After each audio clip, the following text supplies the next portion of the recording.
نعبد وإياك نستعين اهدنا الصراط المستقيم صراط الذين أنعمت عليهم غير المغضوب عليهم ولا الضالين.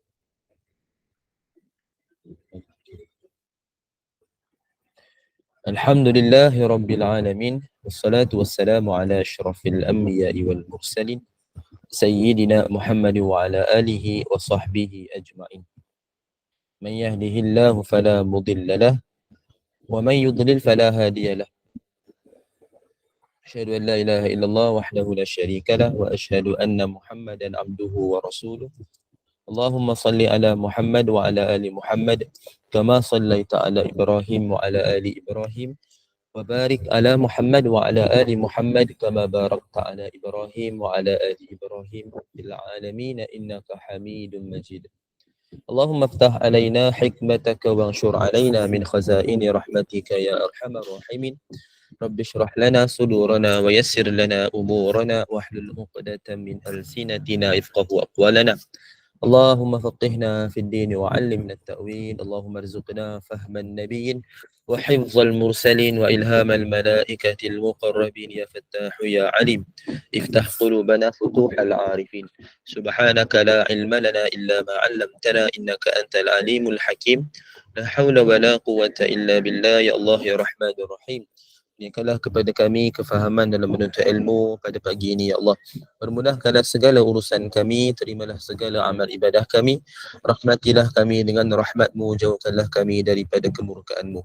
Ya Allah ya Rahman ya Rahim, kurniakanlah kepada kami kekuatan untuk beramal dan berpegang teguh dengan sunnah-sunnah Nabi kami Nabi Muhammad sallallahu alaihi wasallam. ربنا آتنا من لدنك رحمة وهيئ لنا من أمرنا رشدا ربنا آتنا في الدنيا حسنة وفي الآخرة حسنة وقنا عذاب النار وصلى الله على سيدنا محمد النبي الأمي وعلى آله وصحبه وبارك وسلم. الحمد لله رب العالمين. Amin ya rabbal alamin. Yang saya hormati lagi saya muliakan Ubah Sabariah selaku penganjur bagi SPAQ, sahabat pecinta Al-Quran. Seterusnya barisan moderator Bunda Ainun, Ustazah Jasrina dan juga yang bersama-sama kita pada pagi ini barisan moderator yang lain. Juga pihak pengurusan SPAQ, Bunda Ania dan seluruh muslimin muslimat hadirin hadirat, ibu-ibu, ayah-ayah, umi-umi, abi-abi, apa lagi, mother-mother, father-father, yang dirahmati Allah sekalian, jemaah serta keluarga SPAQ yang dikasihi sekalian. Alhamdulillah, pertamanya dan buat selamanya marilah kita merafakkan, menzahirkan kesyukuran kita ke hadrat Allah dengan sekurangnya kita melafazkan Alhamdulillah di atas segala kurniaan nikmat yang tidak dapat langsung kita hitung, yang diberikan, dianugerahkan ke atas kita semua, dan kita bersyukur kehadrat Allah dengan cara kita melafazkan Alhamdulillah dan memanfaatkan segala nikmat yang Allah berikan, insya-Allah. Amin. Mudah-mudahan kita digolongkan dalam kalangan orang-orang yang bertakwa, yang berjaya kehidupan dunia dan juga akhirat, insya-Allah. Amin. Jadi ibu-ibu, ayah-ayah yang dirahmati Allah sekalian, kita biasa dengar satu hadis kan berkenaan dua nikmat yang sering dilalaikan oleh kebanyakan manusia. Hadis sahih Al-Bukhari 6412. Jadi ibu-ibu ayah sekalian, apakah dua nikmat yang dilalaikan itu? Menarik pula saya dengar tadi Ustaz Fatullah bagi soalan macam tu kan. Jadi kita pun terfikir-fikir juga apa jawapan dia kan. Untuk mengetahui semua, Ustaz Fatullah ni kira sahabat saya jugalah. Kami pernah bertemu dan juga pernah berdiskusi sikit, borak-borak sikit kan. Jadi memang kenal lah beliau tu. Jadi apa dua nikmat yang dilalaikan? Okay, yang mana tahu tu boleh tulis dulu di ruangan chat, nanti kita bincangkan. Sebab saya kira hadis ni masyhur kan. Kita dah biasa dengar kan. Apa dua nikmat tu yang biasa manusia ni lalai? Kita cuba tulis dulu. Nanti kita akan tengok lepas ni. Ini bukan mukadimah lah. Kita pada hari ni, ibu-ibu sekalian, kita dah berada pada 29 Jamadil Akhir kalau tak silap. Kalau silap betulkan lah. Kan, jadi esok lah kan masuk bulan Rejab. Betul ke? Ke esok 30? Tengok kalender macam esok lah masuk. Jadi mungkin ada yang kalau salah boleh betulkan. Jadi kita boleh dah amal nanti kalau esok nanti insya-Allah malam ni lah dah boleh amalkan doa lah. Allahumma barik lana fima razaqtana. Itu doa lain tu, jangan terbabas lah baca doa tu. Kalau jadi imam baca doa tu habis jemaah semua gelak. Habis baca doa tu jemaah tanya, ni apa baca doa ni, lapar sangat ke imam, puasa ke hari ni? Kita boleh jawab, yalah saya puasa, tak makan lagi kan, tak makan berat lagi. Jadi betul bacakanlah Allahumma barik lana fi Rajabin wa Sya'ban wa ballighna Ramadan. Ya Allah berkatilah kami dalam bulan Sya'ban dan sampaikanlah ke dalam Ramadan. Mudah-mudahan nantilah kita istiqamah amalkan doa tu. Mudah-mudahan kita sampai kepada Ramadan, dan andainya kalau tak sampai pun, kita tak tahu, siapa pun tak tahu bila kematian dia. Jadi Allah Maha mengetahui. Andai kata tak sampai, kita harapkan, kita doakan agar apa yang kita buat sepanjang Rejab Sya'ban diberikan ganjaran seolah-olah beribadah dalam bulan Ramadan. Itulah kita harapkan. Harapan kita dengan kita amalkan doa. Kan, sebab kita kalau tak sampai, kan jadi kita harapkan macam tu. Sebab mesti kalau mungkin tak tahu ni, akan datang nanti satu waktu kita meninggal, kan, mesti dia akan berlaku pada waktu sebelum kita masuk Ramadan. Kan, mestilah maknanya contoh ada orang meninggal katalah tahun depan bulan Safar, tahun depan 1446. Maknanya dia tak sempat masuk Ramadan, kan? Ataupun dia meninggal pada Syawal yang akan datang. Maknanya dia dah rasa dah Ramadan ni, tapi Ramadan akan datang tak sampai. Kan, dia mesti satu masa tu macam tu. Jadi kita pun akan mengikuti benda sama juga.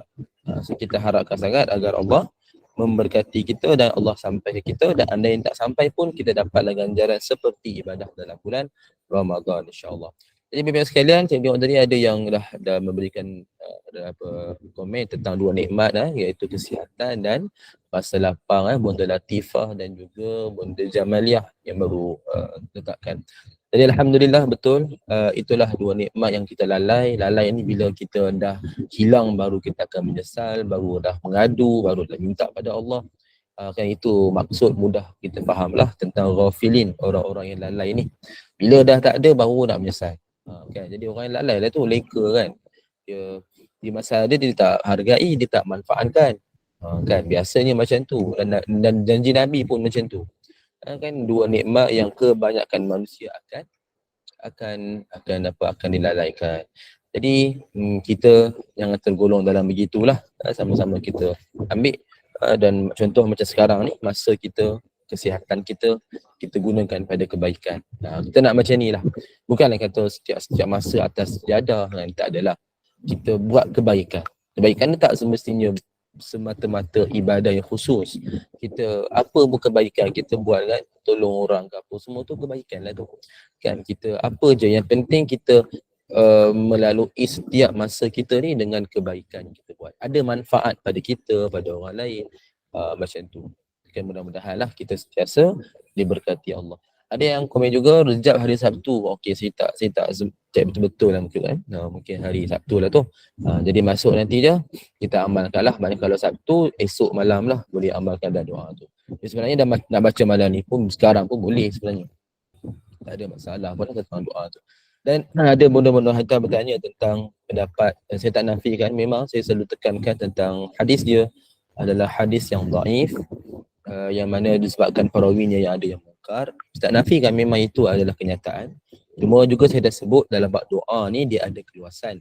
Hatta hadis yang palsu sekalipun, kita baca doa, dia sekadar doa, macam kita create doa kita kan.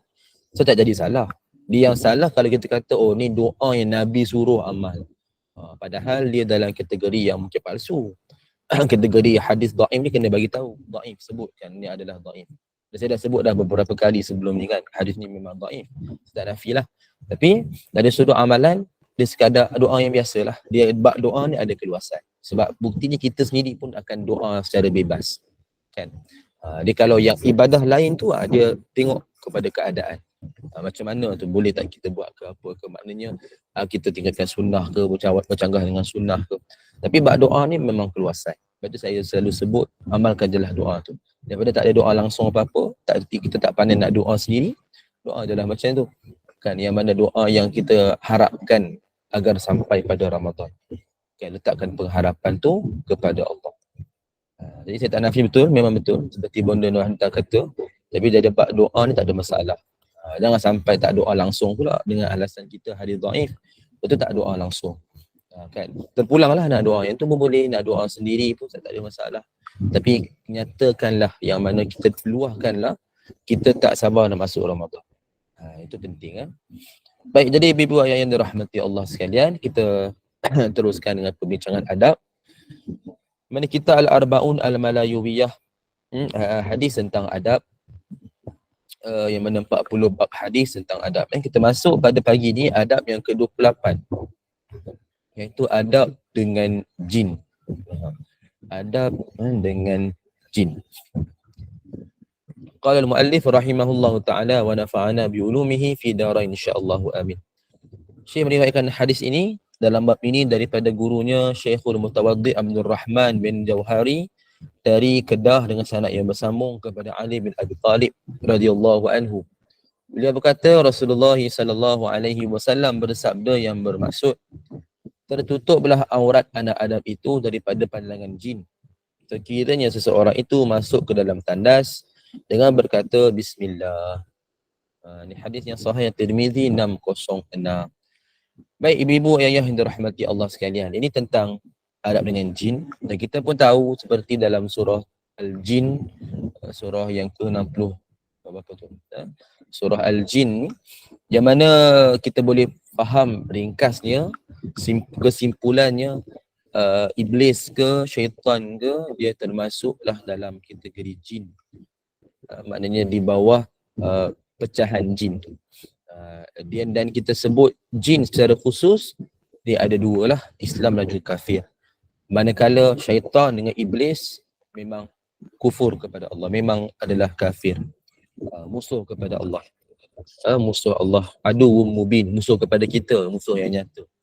Jadi kita boleh faham kat sini, bila sebut jin ni dia ada kategori kan. So bila jin ni ada jin Islam dan ada jin kafir yang boleh diislamkan. Kan dia punya kategori ni macam tu. Tapi kalau sebut syaitan, sebut iblis, memang laknatullah lah. Yang mana mereka ni memang tak ada peluang lagi dah nak kata apa, nak jadi Islam ke, nak beriman kepada Allah, tak ada.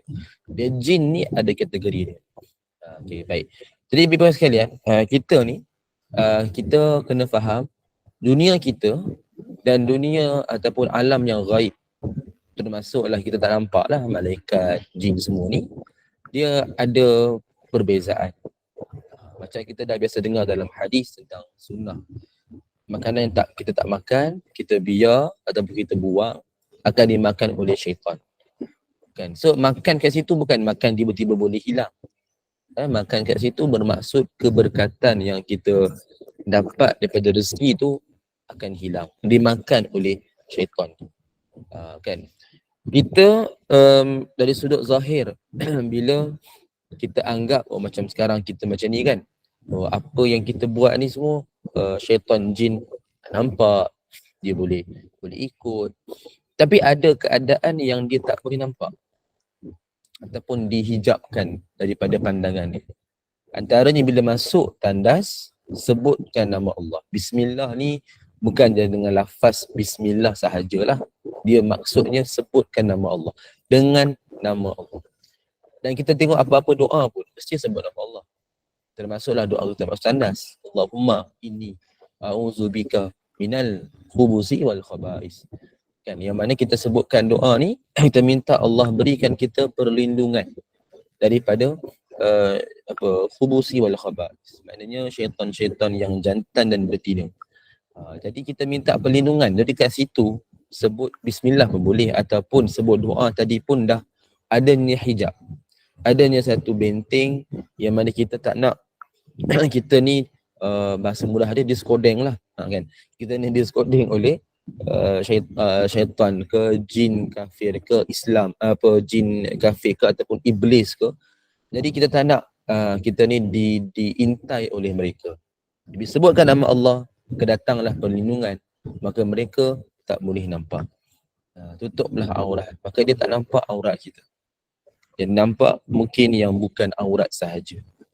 Ini kekuasaan Allah dan ini adalah alam ghaib. So kita tak boleh nak kata nak check balik ke, nak tanya dengan doktor ke kan.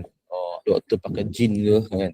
Jadi kita tak boleh terus tanya macam tu. Kalau kita tanya pun kita sekadar tanya je lah. Contoh kalau yang memang nampak perkara yang dihijabkan ni dia boleh nampak, terbuka hijab kan. Jadi mungkin kita boleh tanya pun sekadar kita tanya dan kita percaya begitu sahaja. Kita tak boleh nampak. Kita tak boleh nak check betul kan. Kalau kita check betul kan, kita pula yang tak tidur berapa malam tu. Kan tak tenang dah lepas tu. Jadi amalkan sahaja yang nak sebut kat sini kepentingan kita baca doa sebelum masuk tandas. Sebenarnya ibu-ibu sekalian, doa-doa ni walaupun dia dalam kategori sunnah, kan kita sangat kena ingat. Kita kena betul-betul pastikan. Amalkanlah. Tak ingat pun doa yang khusus, mungkin panjang, mungkin susah, tak hafal. Kan kita rasa, mungkin malas sekalipun. Jadi kita bacalah bismillah. Apa je kita buat, bismillah lah. Cuba amalkan. Ataupun zikir nama Allah pun boleh. Apa-apa zikir-zikir kan. Kita sentiasa melafazkan, ingat pada Allah. Dan itu membezakan kita dengan orang bukan Islam. Ni kita kadang-kadang dia jadi budaya kan. Kita buat apa-apa, menyanyi lagu. Tak salah lah. Nak kata salah secara total tu tidaklah sampai membawa kepada maksiat kecuali perkataan yang tak elok, lagu yang mengarut. Itu automatik lah dalam kategori yang melampaui batas. So kalau setakat mungkin lagu apa, lagu Negaraku kan, contoh duduk isi minyak ni, lagu menyanyi lagu Negaraku, tanah tumpahnya darah aku, kan, tumpahnya minyak aku. Kan jadi nak kata salah secara total tu tidaklah lagi. Kalau boleh dielakkan lebih baik lah kan. Dan kita gantikan yang itu dengan ucapan yang baik kan. Qaulan karima, qaulan layyina, kata-kata yang baik, yang lembut kan, yang berunsurkan ibadah dan zikir ke apa kan, itu lebih baik. Jadi pastikan adalah zikir nama Allah. Jadi kalau lepas tu nak nyanyi ke apa tu ke, terpulang lah tapi sebut nama Allah dulu. Macam dalam perjalanan kan, dalam perjalanan kita biasa sukalah buka lagu apa semua kan. Tapi pastikan sebelum apa-apa tu, doa lah dulu. Doa dulu, zikir dulu. Kalau boleh macam baca satu surah, target satu surah kita habiskan. Masa bergerak, okey, kita habiskan surah Ar-Rahman. Masa balik, surah Al-Waqi'ah. Kan, tak hafal, kita buka radio, dengar, kita ikut sekali. Mungkin anak-anak yang hafal, dia boleh ikut. Contoh. So, kita kena disiplinkan macam tu. Sekurang-kurangnya. Ada orang lagi hebat, dia memang sepanjang jalan tu buka macam tu je. Ataupun dia buka berita, buka radio, dengar tazkirah sahaja. Lagi hebat lah, kita memang tabik spring lah orang macam tu. Tapi ada orang jenis yang macam dia nak santai sikit. Tapi santai-santai pun kita mulakan dengan yang kebaikan. Kan? Mulakan dengan yang doa tadi, baca-baca surah sikit. Kan? Mulakan dengan yang tu. Lepas tu kita nak santai ke apa-apa, terpulang lah. Secara dalaman dah tak adalah mengarut-garut kan, over sangat sampai gelek-gelek ke apa, tak adalah. Sekadar nyanyi, mungkin sekadar dengar dah cukup. Kan. Jadi ini kita kena amal. Apa je yang kita buat, amalkanlah. Ingat, kita kena bezakan dengan diri kita ni dengan orang-orang kafir. Bezakan diri kita dengan Yahudi Nasrani. Sebab Nabi SAW sungguh-sungguh nak bagi kita beza dengan mereka. Sampai sesuatu yang menyamai dengan mereka pun Nabi nak bagi beza juga. Yang kita dah sebut sebelum ni kan, contoh tentang puasa tu kan, yang mana pada hari Ashura kan, yang mana kita nak bezakan dengan mereka, kita tambah 9 dan 10 ataupun 10 dan 11 ataupun straight 9, 10, 11. Yang mana mereka ni hanya mengutamakan, hanya mengagungkan hari Ashura sahaja. So nak bagi beza. Nampak, dia sampai ibadah macam tu pun Nabi nak bagi beza. Apatah lagi budaya kita ataupun kita punya perbuatan harian. Mandi, kita pergi sana sini kan, kita pergi kerja, Kita bekerja, kan, apa lagi, hidup mandi, apa je kita buat ni harian, amalan harian kita buat, lagilah kena beza sepatutnya. Walaupun orang boleh argue, dia kata ni benda sunat, tak buat pun tak apa. Betul, saya tak nafikan. Tapi sampai bila kita nak bagi alasan macam ni? Adakah sekadar kita, di bibir sahaja kan, kita menyatakan cinta sayang rindu pada Nabi, tapi tak buktikan pun dengan perbuatan, kan, kita tak buktikan pun dengan amalan, kan, maka tak kena lah dia kata je sayang cinta rindu, kan, dia sebut semangat betul-betul, kan, sampai yang qasidah bagai semua bagus lah. Benda yang selagi benda tak mencanggah syarak tu buatlah, kan, selawat apa semua, tapi bila nak sebut tentang apa yang Nabi suruh, kita tak ikut. Jadi kat mana cinta rindu kat Nabi tu? Mana bukti dia? Adakah sekadar di bibir? Kan? So sama-sama lah kita kena muhasabah. Baik, hadis yang kedua daripada Abu Sa'id Al-Khudri radhiyallahu anhu. Beliau berkata, baginda Rasulullah sallallahu alaihi wasallam bersabda, bermaksud ketika mana mereka sedang duduk, yakni sekumpulan ini, mereka mendengar bunyi sesuatu bergerak di bawah katil mereka. Maka mereka pun melihat di bawah katil itu dan mendapati seekor ular.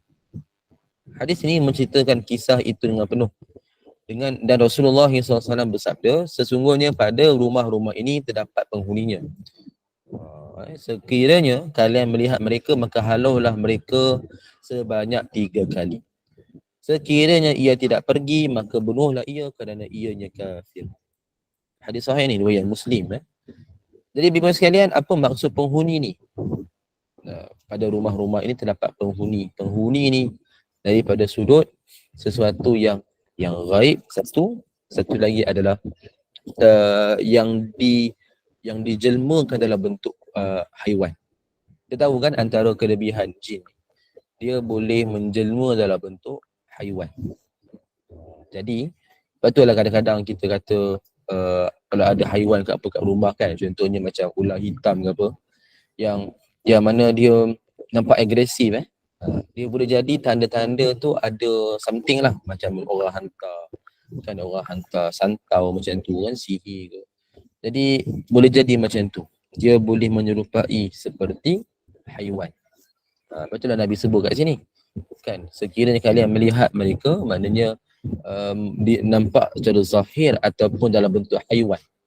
Jadi cuba halau dulu. Halau 3 kali, sebab dia khawatiri mereka ni mungkin Islam. Kan jin kan ada Islam. Jadi kita cuba halau, jangan kita bunuh lagi lah. Kita cuba halau dulu. Tapi kalau dia tak nak pergi, dia keluar-keluar, dia masuk balik. Dia keluar-keluar, dia masuk balik. Kali ketiga pun sama. So something is wrong. Maka Nabi suruh kita untuk membunuhnya. Dan itu telah membuktikan bahawa dia adalah kafir. Biasanya macam ni lah bila kita pergi berawat Islam kan, jumpa perawat Islam, jumpa ustaz, yang mana dia akan kita macam berinteraksi dulu. Kita perasan kan bila orang buat ruqyah, dia akan berinteraksi dulu, tanya dulu, dia declare dulu kau ni Islam ke kafir, kalau jin. Jadi bila dia mengaku kafir, maka dia akan cuba diislamkan dulu. Kan dia ada dialog lah dengan dia. Cuba diislamkan dulu. Kalau tak boleh, barulah dihalau. Kita tak ada kuasa nak mematikan jin tu. Kalau ada kuasa, ramai dah orang buat macam tu. Tak boleh. Kan kita nak mati macam takkan nak bunuh kawan yang kena rasuk tu. Tak boleh juga. Kalau bunuh pun tak semestinya dia mati pun jin tu. Dia mati tu ruhnya. Ruh yang manusia tu, jin tu boleh keluar pergi ke badan lain. Kan, jadi benda ni benda gaib lah. Jadi sebab itu dia boleh menyerupai, dia boleh merasuki manusia, sudah tentu boleh menyerupai dalam bentuk, menjelma dalam bentuk haiwan. Sebab itu kita kena ambil ni sebagai amaran. Maknanya kan, kadang-kadang kalau kita nampak haiwan yang pelik-pelik di kawasan rumah kita ni, kita kalau boleh cuba halau dulu. Kalau dia tak dengar, dia masuk juga, something is wrong, maka boleh duduk. Sebab biasa kalau yang baik kita halau, dia tak akan datang dah. Kita halau tu dia akan pergi. Kadang-kadang tu mungkin berlaku 2 kali macam tu. Tapi kalau kali ketiga pun dah halau, dia masuk lagi. So ada something yang tak kena, maknanya dia nak buat sesuatu yang buruk kepada kita. maka bolehlah bunuh. Sebab itu adalah tanda kafir. Maknanya haiwan yang menyusahkan kita tu biasanya ular lah, yang adalah betul-betul haiwan yang berbisa. Jadi boleh kita bunuh. Kan? Nak senang cerita kan, panggil bomba je lah. Kan senang. Bagi bomba dan kita pandai-pandai lah sorok diri kita ni. Kalau contoh kat rumah tu ada kan. Dan kita nak bunuh pun tak berapa berani. Lepas tu kita nak halau pun tak pandai. Jadi pandai-pandailah nyuruh panjat kat mana-mana ke apa. Dan kita call lah bomba dan biar mereka datang, mereka lah buat tindakannya. Jadi kalau kita berani cuba buat. Halau dulu 3 kali. Kalau tak berani, tak apalah. Jangan kita terus bunuh. Kalau boleh elakkanlah terus bunuh ni. Ni haiwan ni, dia selagi tak memudaratkan kita, kalau boleh jangan dibunuh. Dia kalau memudaratkan kita baru bunuh. Sebab itu konsep asal dia. Bila dia menyakiti, boleh menyebabkan bahaya, baru kita akan bunuh. Selagi boleh halau tu halau. Sebab dia pun layak hidup juga macam biasa. Kadang-kadang orang petikai kan. Betul lipas Ustaz, macam mana lipas? Lipas tu apa mudarat dia? Kan? Kita takut je dengan dia. Kita takut geli kan, ataupun takut dia beranak lagi kan. Jadi kalau takut beranak tu adalah hikmah, adalah sebab dia mudarat tu. So bunuhlah dia. Tapi kalau yang tak ada mudarat jangan nak bunuh pula. Kan orang nampak apa kucing. Janganlah, tu kejam lah tu kan. Nampak ayam. Bunuhlah sebab ada mudarat dia. Tak makan rugi dan tak rasa sedap dia. Kan, so sembelih lah kan, bukan bunuh, sembelih.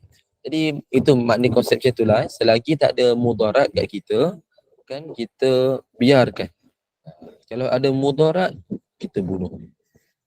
Macam konsep macam tikus ke kan, macam katak ni tak ada apa jahat pun. Kalau contoh ada kat rumah kita, kalau dia keluar dah lah. Macam kalau lipas, kalau yang kita sebut tikus, ini ada mudarat. Ada mudarat sebab dia akan menyebabkan keburukan kan. Macam tikus ni ada bawa penyakit. Macam lipas ni akan menyebabkan dia akan bertelur di mana-mana kan, kotor kan. Jadi sebab itu kita pun bunuh lah kan. Pastikan bila bunuh tu bunuh sekali teruslah.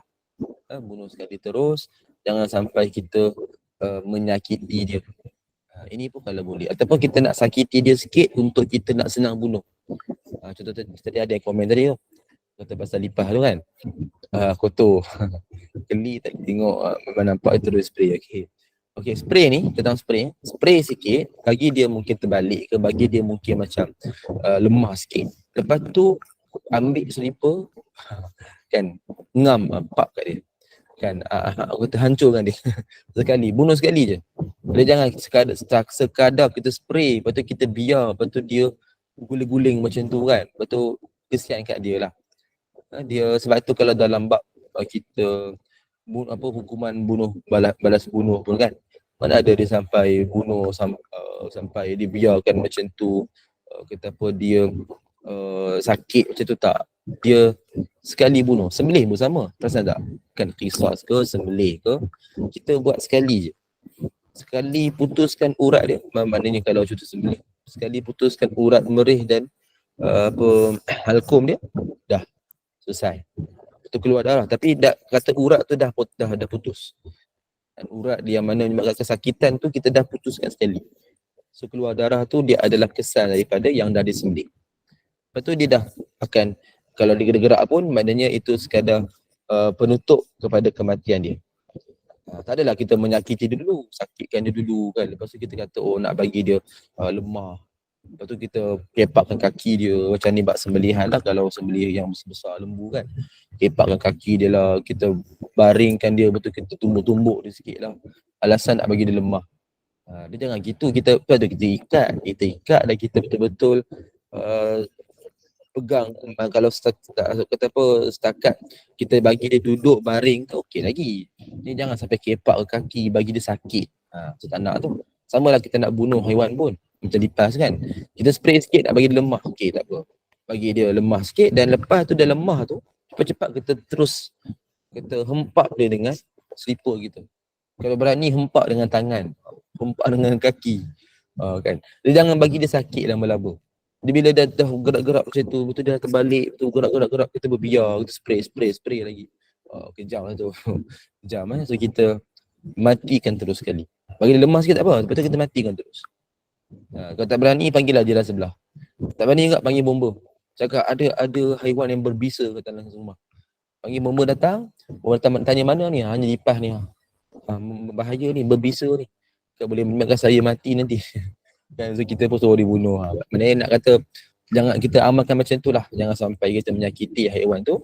Sampai kita biarkan dia sakit. Dia dah spray tu, kita biarkan dia sakit sebenarnya tu. So baik kita terus matikan dia. Kita ambil konsep dia sama macam kita ni lah. Kita bersembelih semua tu kan. Sama je. Konsep dia sama. Baik. Daripada hadis seterusnya. Hadis yang ketiga daripada Jabir bin Abdullah radhiyallahu anhu. Yang mana beliau kata Rasulullah sallallahu alaihi wasallam bersabda. Bermaksud ni hadis yang sahih riwayat Muslim. Apabila kalian berada di waktu petang sebelum maghrib atau hari beransur malam, maka halanglah anak-anak kalian daripada keluar. Kerana sesungguhnya syaitan itu akan berkeliaran pada waktu tersebut. Apabila telah berlalu beberapa ketika dari waktu malam, maka biarkanlah mereka, yakni sekiranya mereka keluar. Tutuplah pintu-pintu dan sebutkanlah nama Allah padanya. Bismillah ke? A'udzubillahi minasyaitanirrajim ke? Sesungguhnya syaitan itu tidak akan membuka pintu-pintu yang ditutup. Ikatlah betul-betul kalian dan sebutlah nama Allah padanya. Dan ini tempat terbuka. Tutuplah bejana-bejana. Cerek kan? Berapa gelas biar cawan. Dengan hanya meletakkan apa-apa di atas dan sebutlah nama Allah padanya. Dan tutuplah lampu-lampu kalian. Hadis sahih riwayat Muslim 5623. Jadi Bapak sekalian, ini sebenarnya ada kaitan yang kita pernah bincang dulu dalam sunnah, larangan keluar malam kepada anak-anak. Jadi kita dah sebut dah apa hikmah dia. Waktu malam tu lah syaitan akan bertebaran. Dia akan berkeliaran. Maknanya dia akan mencari mangsa untuk dia rasuk. Maknanya untuk dia buat bisikan. Dia tak adalah kata keluar je kena rasuk. Tak. Kalau macam tu ramai orang tak keluar malam. Kan?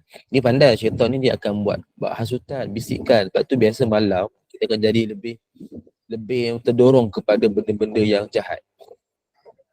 Kan? Sebab ini antara sebab dia. Kerana lebih mudah orang akan buat jahat.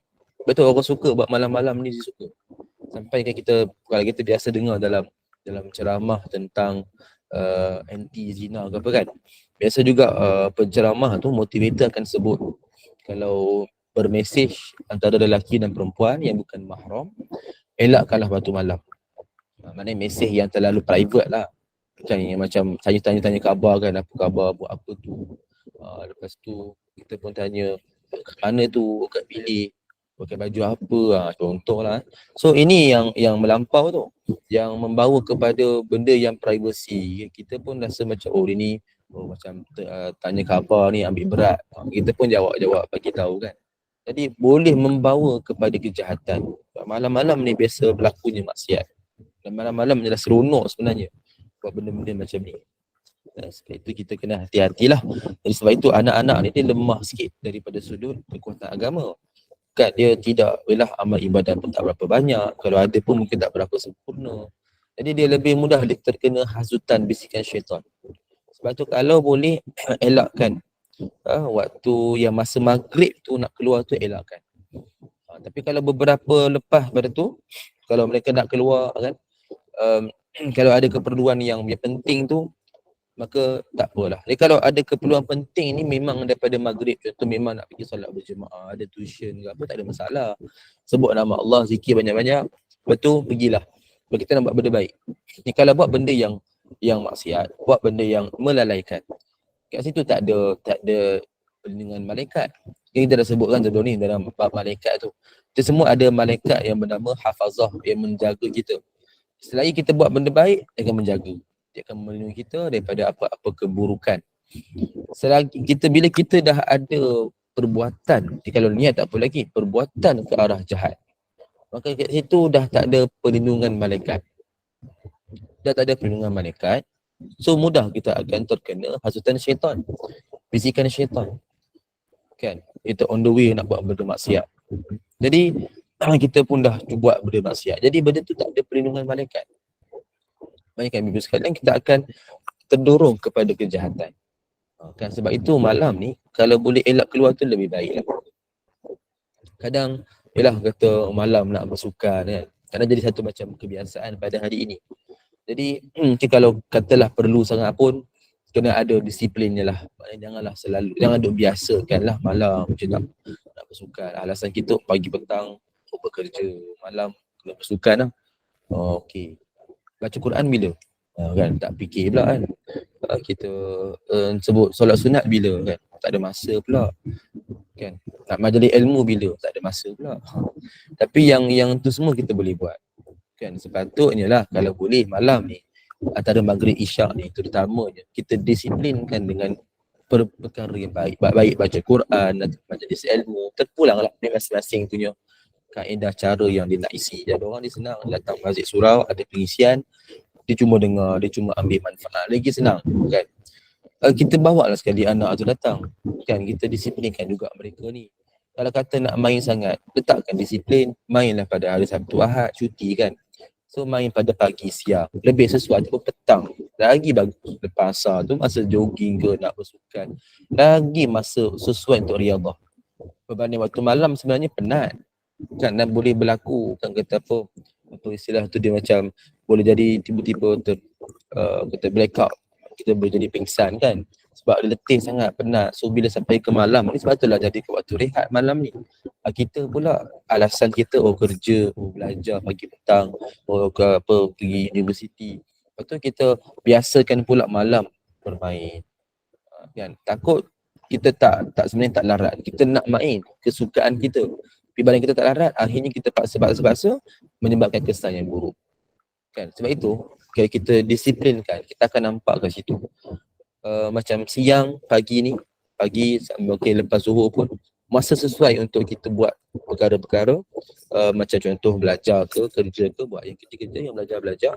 Maknanya kita cari rezeki lah kan, rezeki ilmu, rezeki harta. Lepas asar ni kalau kita tengok yang terbaik, kita riyadhah. Lepas asar ni waktu tu memang tak sesuai nak belajar semua dah kan, nak tidur pun tak sesuai. Jadi kita senang kita bersukan sikit. Lepas tu waktu malam waktu kena rehat. Lepas tu kita rehat dengan majlis ilmu, kita rehatkan diri kita dengan tidur, rehat kita mungkin sekadar menonton TV kan. Maknanya waktu kita nak relax, santai-santai, sepatutnya macam itu yang terbaik. Tapi kadang tu lah orang bagi macam-macam alasan, akhirnya dia malam pun dia main, pagi petang pun tak ada masa. Betul? Akhirnya tak disiplinkan diri dia. Akhirnya dia sendiri tidak disiplinkan, maknanya tak ada masa nak belajar, tak ada masa dia nak solat sunat, tak ada masa nak kata apa rehat dengan cukup, tidur sekejap je. Kan? Jadi benda ni kita kena muhasabah lah tentang keluar malam ni. Kita ingat ni larangan Nabi SAW. Kan kalau boleh elak tu elak lah. Betul lah kita biasa maghrib kita akan tutup segala-galanya. Kan memang ini bertepatan hadis.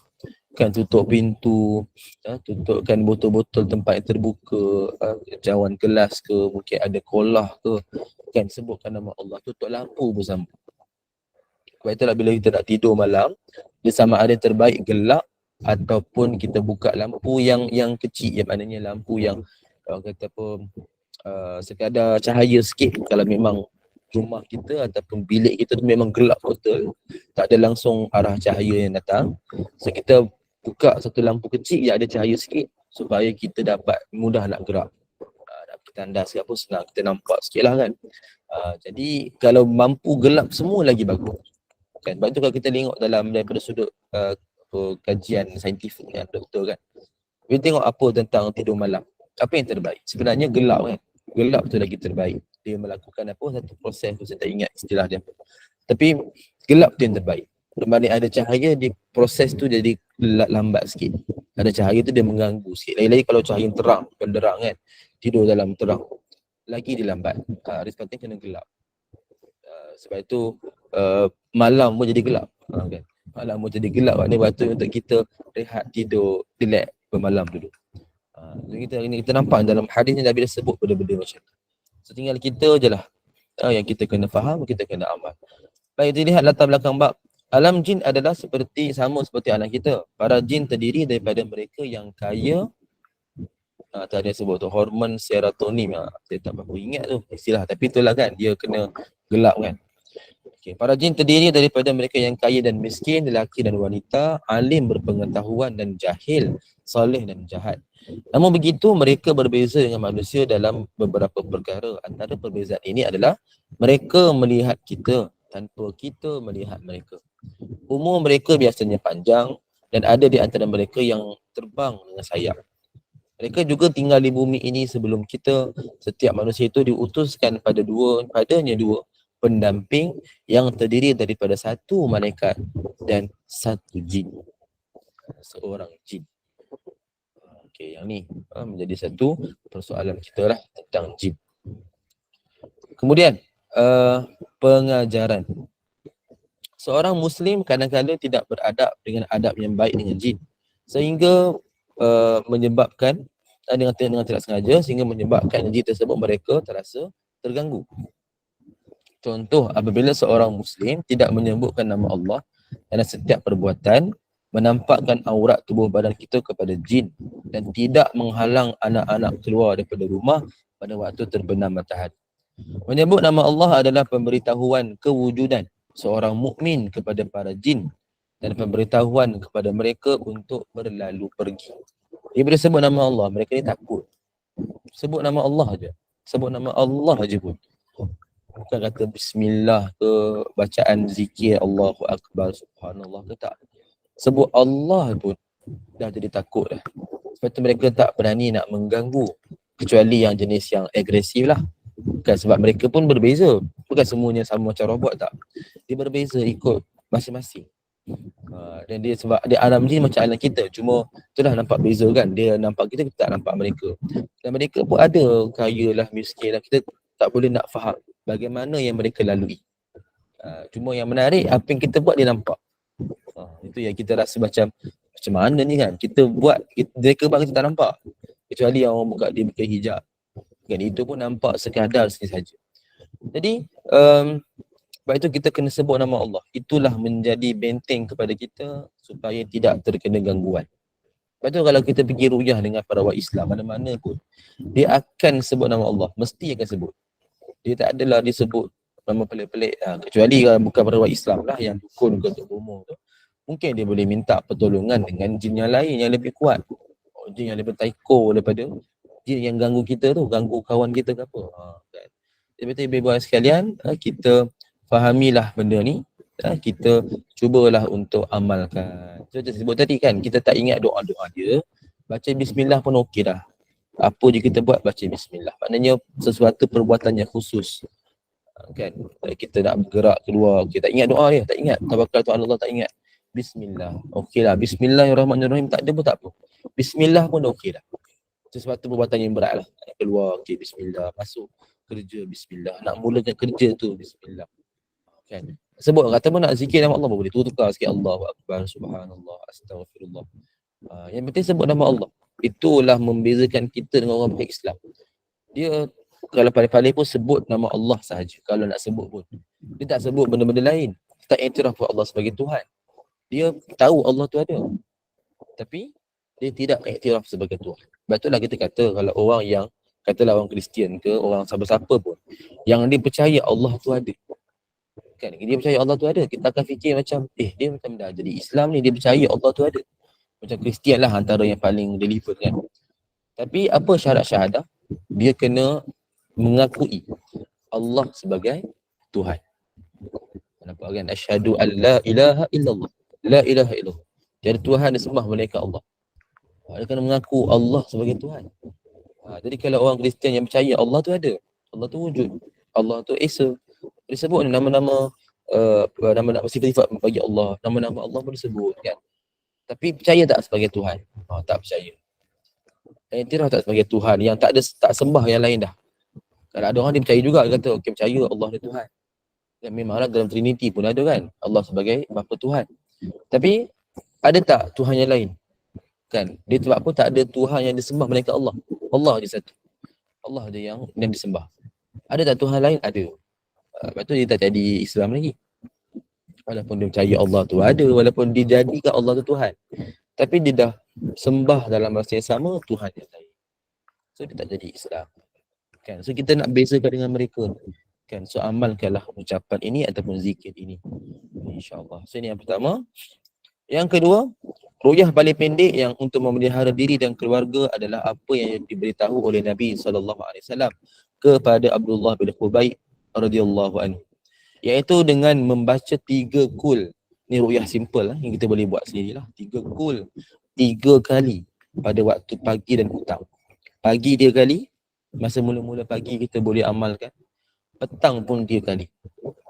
Datangnya petang, maknanya kita boleh kata lepas zuhur lah. Habis solat zuhur semua, bacalah 3 kul. Sebab tu kalau kita perasan dalam solat, dalam wirid solat, lepas solat tu, ada kan bacaan 3 kul yang ikut pada sunnah dia. Lepas solat tu ada bacaan 3 kul. 3 kul ni yang sama lah dengan ni, iaitu Al-Ikhlas, Qul Huwallahu Ahad, lepas tu Al-Falaq dan An-Nas. Jadi, cuma kita baca sekali lah. Dari dalam tu pun dah ada dah sebenarnya kita amalkan benda ni ataupun ruqyah yang simple. So ekstranya kita baca lagi. Dah habis semua solat, semua dah doa, kita nak keluar, baca lagi 3 kul. Minta Allah bagi perlindungan. Kita rasa macam tak sedap badan, something tak kena kan. Kita takut mungkin macam ada kena tindih ke apa kan. So bacalah 3 kul. Ini adalah satu bacaan yang sunnah yang mana kita sebut bacaan ini mencukupi untuk melindungi pembacanya daripada segala bahaya. Dan 3 kul ni kita kena selalu amalkan sebenarnya. 3 kul ni jugalah kita amalkan sebelum tidur. Yang mana kita tiupkan di tapak tangan. Kita tengok bawah tu. Adalah lebih baik sekiranya ia disempurnakan dengan perbuatan mendekatkan kedua telapak tangan lalu dihembus ke atasnya bacaan tersebut. Kemudian disapu depan dan belakang tubuh badan. Cara ni lah kita buat sebelum tidur sebenarnya. Sebab apa? Masa tidur tu lah pun terkena gangguan syaitan. Betul, mimpi buruk. Kalau kita bincang tentang mimpi, adanya mimpi yang buruk kan, yang mana mimpi buruk ni adalah hembusan syaitan ataupun tiupan ataupun bisikan syaitan. Kita amalkan doa-doa ni agar betul-betul ataupun surah ni betul-betul tak kena gangguan. Sebab kalau masih terkena gangguan, maknanya yang kita diganggu tu oleh syaitan yang hebat, tinggi pangkat dia. Kan? Jin ataupun iblis yang tinggi pangkat, maknanya dia hebat, dia punya gangguan. Kita buat ni yang normal, yang jin yang pangkat bawahan ni, dia tak kena gangguan lah. Kalau jin yang atasan ni, yang mungkin tahap-tahap dia tinggi kan, general ke, lieutenant ke apa. Jadi dia akan jadi orang kata apa, lagi hebat dia punya gangguan. Itu kita kena lagi berat lagi lah. Mungkin kita kena habis bacaan tu mimpi buruk ke apa, kita amalkan sunnah dia, tiup apa, kita baca isti'azah, kita ludah ke belah kiri, kita ambil wudu, mungkin baca sikit ayat kursi ke apa. Ni sendiri punya ruqyah. Kalau masih lagi berterusan, dia dah tarik kita memang betul-betul, jumpalah perawat Islam, buatlah apa rawatan dia. Jadi sekali kita nak sebut kat sini, kita ni tak mudah diganggu oleh jin sebenarnya. Dia macam konsep dia buat kerja dia, kita buat kerja kita. Jadi kalau kita betul-betul buat apa yang dia suka, dia akan join kita. Apa yang dia suka. Dan kita terus buat benda yang jahat, dia akan bersama kita lah. Dia akan bersama dan akan mendorong kita buat benda jahat. Dan kita kalau kita jadi baik dan sampai tarik kita buat benda yang baik ni, dia tak puas hati, dia nak bagi kita sesat ke apa, maka kat situlah berlakunya gangguan. Sebenarnya sekali kita minta agar Allah memberikan kita perlindungan, tak kenalah gangguan syaitan, jin semua, dapat sama-sama kita istiqamah dalam kebaikan dan dapat juga kita menjaga adab supaya tak adalah terkena sebarang gangguan ataupun bisikan ataupun hasutan. Mudah-mudahan Allah melindungi kita dan Allah mempermudahkan segala urusan kita, insya-Allah. Itulah untuk pagi ni, sekali itu dulu dan kita dapat manfaat. Allah Ta'ala alam wa ilmuhu wa antum. A'udzubillahi as-sami'il 'alim minasyaitonir rajim. Bismillahirrahmanirrahim. Alhamdulillahirabbil alamin. Wassalatu wassalamu ala asyrafil anbiya'i wal mursalin sayyidina Muhammad wa ala alihi wa sahbihi ajma'in. Allahumma inna nastawdi'uka ma 'allamtana faraduduhu ilaina inda hajatina ilaihi wa la tunsinahu ya Allah ya rabbal alamin. Rabbana atina من لدنك رحمة وهيئ لنا من أمرنا رشدا. اللهم انصر إخواننا المسلمين والمجاهدين والمستضعفين في فلسطين. ربنا آتنا في الدنيا حسنة وفي الآخرة حسنة وقنا عذاب النار. وصلى الله على سيدنا محمد النبي الأمي وعلى آله وصحبه وبارك وسلم. الحمد لله رب العالمين. آمين يا رب العالمين. أقول قولي هذا ونستغفر الله العظيم لي ولكم. سبحان الله وبحمده لا إله إلا أنت أستغفرك وأتوب إليك. بسم الله الرحمن الرحيم. والعصر إن الإنسان لفي خسر إلا الذين آمنوا وعملوا الصالحات وتواصوا بالحق وتواصوا بالصبر. السلام عليكم ورحمة الله وبركاته. Waalaikumsalam. Ustaz, mungkin ada yang nak bertanya kan? Kita Kasih buka, Ustaz. mungkin kita boleh buka soalan. Ada yang nak bertanya? Silakan. Rasanya tak ada Ustaz kan? Semua dah jelas dah. Terima kasih Ustaz. Jazakallah khairan Ustaz. Muhammad Hafiz. Terima kasih Ustaz. Jumpa lagi insyaAllah. Terima kasih Ustaz. Assalamualaikum.